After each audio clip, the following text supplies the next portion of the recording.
Hello, my name is Alex from the Advent Label Applicator. This is going to be a demonstration video for these. I believe we have 4 different types of containers that we're putting these water conditioner labels on that you've printed yourself. And we have a couple issues I just want to point out. It's not going to be the most straightforward video. Some of the labels we only received 3 samples, actually 4. We used one just to test. And ideally, when you have a stack of labels in the machine, you want to have at least 10 labels because you're going to make your fine adjustments. Also, some of these labels weren't cut very straight. I tried to trim them up as best you can, but the accuracy of the machine is going to be based on how true these labels are, because we're using guides to guide the label onto the container. So if there's any type of spacing or they're inconsistent, then the guides can't work as well as they can. So you can see here I trimmed them as best I could. They're pretty square. So generally you put your stack in here. We have our guides. They can be moved left and right, but usually you want to label or have the labels in the center line of the machine. And the center line is this middle label feed tire with the plastic sleeve behind it. We've already adjusted it for this container, so I'm just going to go ahead and start labeling it. We'll do the adjustments on the other containers. But you simply insert, and that's part of the problem, is we do have a very, very small stack. So let me just go grab these.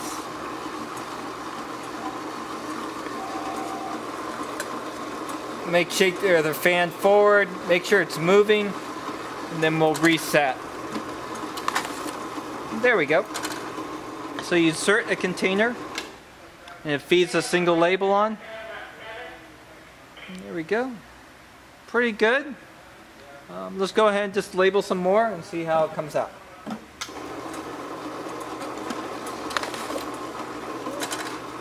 And generally with this type of container you'll average about 24 containers per minute fairly comfortably.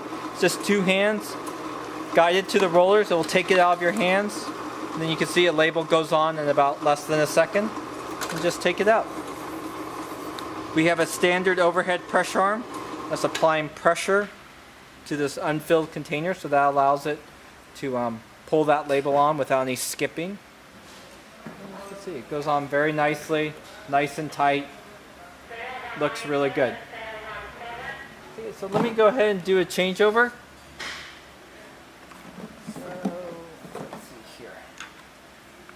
So we only have 2 labels of this container. So I'm going to try, it might not pull those 2 labels especially well, but again, in my center line, it doesn't have to be exact, but you can see I'm moving my guides in. You can see that's moving. Just going to side it to where I think it needs to go. We can adjust these rollers, but just to make the video not too long, what I'm going to go ahead and do is adjust for the carriage.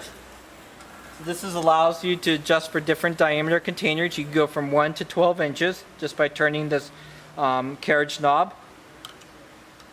Then I'm going to adjust the overhead pressure arm. You can slide it left and right. Just put it in the center line. A little bit of a gap on the stop. And what that does is that prevents you from having to lift this up each and every time. So you just insert and it just pulls it into there. Okay. Let me go ahead and restack those labels. If you leave them there too long, they begin to curl, especially printed label stock. Let me open up those guides because we only have 2 labels there. Okay, so I'm going to turn it on, insert, and you can see that one label goes on very easily. Pretty straightforward. You can see I'm a little bit on the low side, so if I needed to make an adjustment, see here, I would just move my guides. So I want to move it down. Okay, and we only have 1 label, so let me just get that started by hand. Let me see if I could get that. And it's not going to grab. So what I might do is put some spacers here. Let's see if we can get that one label to go on. There we go. Insert. And there we go. Just like that. So we're going to pause the video. We have some phone calls that we got to grab, and then we'll come right on back and do the rest. Okay, so we have 3 more containers to go. I made the adjustment to this medium-sized container. I've already set my guides here. And made my adjustment to the carriage knob and my overhead pressure arm and move my guides. We're just going to go ahead and label these up. See here? Those are really perfect. So let's go ahead and get these other 3. Now you'll see a little bit of a label pre-feed. You might, for shorter labels, you could adjust your pre-feed timer anywhere from 0 up to 10. Usually most labels are going to be a setting of 5, but for these shorter labels we might have to drop down to 3. What you're trying to avoid is any pre-feeding of the label. And that's perfect. So that's a setting of 4. Again, those labels are going on really nicely, and if you can get them to be trimmed up, even the squarer they are, the more perfect it will be. So you can see it does a really nice job. And we have our final label. Let's see if we can get that one on. It's our last label, so we don't have any labels underneath that. So I'm just going to go ahead and skip that. And we'll do our adjustment to our 3rd container. So again, as we get closer and closer to 1 inch, your adjustments have to be a little bit finer. So again, what we're looking for is the adjusting so the container is sitting on both sets of rollers, the stainless steel collars and the front white tires, hitting the trigger where you can hear a clicking sound, and not touching this brass finger bar. This is where the labels are deflected up to the container. You can see we need to have the overhead pressure arm there. Usually I like to have a label in the carriage, but I'm just going to do it by sight because I don't want the labels to curl up. Okay. Set my gun. Another advanced adjustment is you can move those stainless steel collars and those white tires. They have a set screw and they can be moved left and right. Let me ahead and quickly demonstrate that on the stainless steel collars, just so I can show you the clearance. And that allows you to move your guides a little bit closer to the container. You could drop them down and get a better angle to give your fingers a little bit more clearance. You can see here there's a flat that we machine onto all these stainless steel shafts. And that just allows these guides to drop down a little bit further. So you can see there, now they're a little bit closer to the shaft. And that just gives our fingers a little bit more clearance. And you can always test your work just by turning it on, just inserting, and seeing how well it moves. You can see it's moving nice and smoothly, and that's what we're looking for. Okay.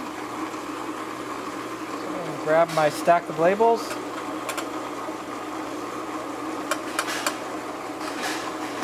Okay.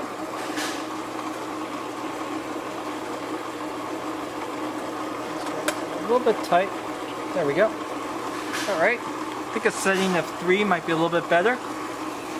See there? I just adjusted it. Go ahead and insert. There we go. Pretty good.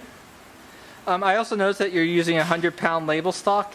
I think on these smaller diameter containers you might be better off with a 80-pound stock because the grain of the paper wants to lift up the label because it's being wrapped around there nice and tight.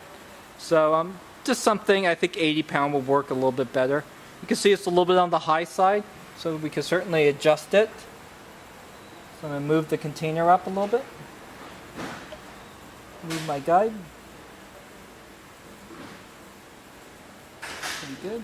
Now these black feed tires, there could be interference, and we have that taken care of too by, let me take these labels out. We have a set screw on the black feed tires.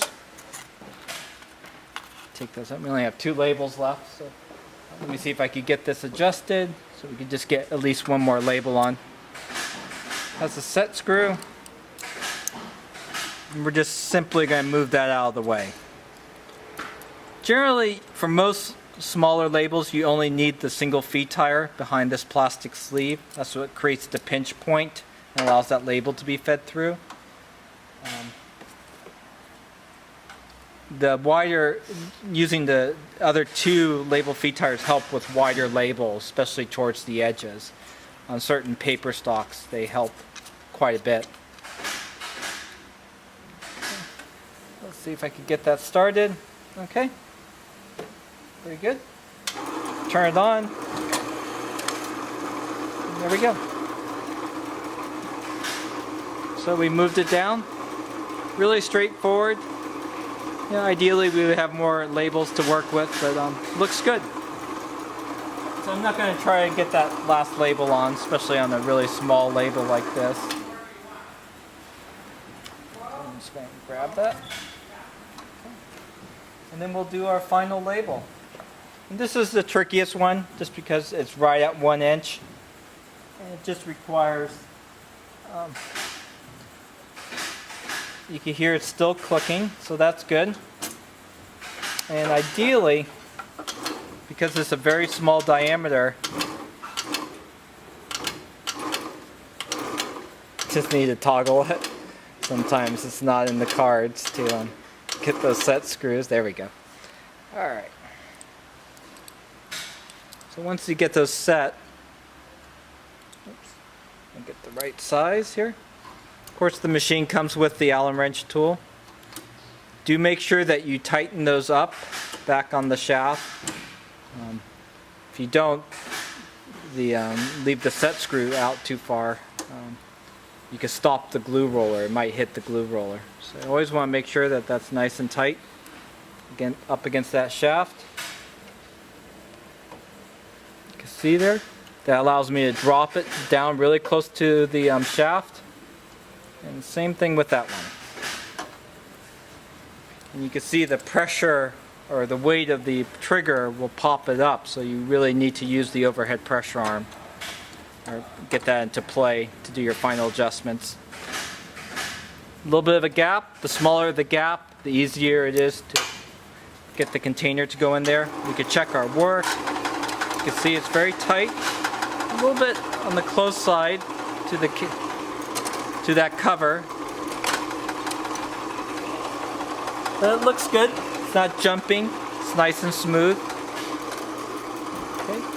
So now we just need to get our again, we only have 3 labels here. Not the ideal situation, but let's get that. Well, let me turn it off. Let me get the container in there so we can see where it goes.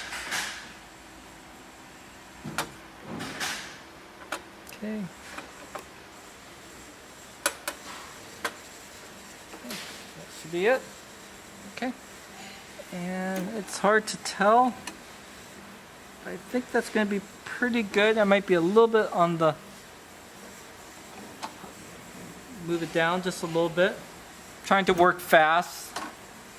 Okay. So insert. There we go. Now these labels are a little bit oversized. You can see that that's actually white paper going right to the edge. And you can see it's going right to the bottom. Ideally, you'll either have an overlap where it's 1/8 of an inch, or you'll give yourself some space. I would probably recommend an overlap. And again, I think an 80-pound stock would work better. Let me go ahead and quickly get another label on here, just so we can see. There we go. And that's a really difficult container, but you can see it's fairly straightforward. Just fine-tune your labels a little bit, and it should be a really straightforward application. And you can see we did a changeover of 5 containers here. We did all those 3 sizes, these 2 right here, and then we did this 1-inch, very, very small, and usually a very difficult container, and it was pretty straightforward. So that's the Advent 200. Other things I should point out, it does use hot melt glue. You turn on the heater in the morning, and it takes about 90 minutes for it to warm up. Once the rollers turn nice and smoothly, then you can go ahead and operate the machine. Maintenance is fairly straightforward. It's just keeping the rollers nice and clean and keeping the shafts. There's 3 oiling points on each side. And the label feed tires, you want to keep those nice and clean with alcohol. And that's usually about what you need to do. The key part is keeping the machine as clean as possible. If there's any questions, we could reach at 800-846-7716. Thank you.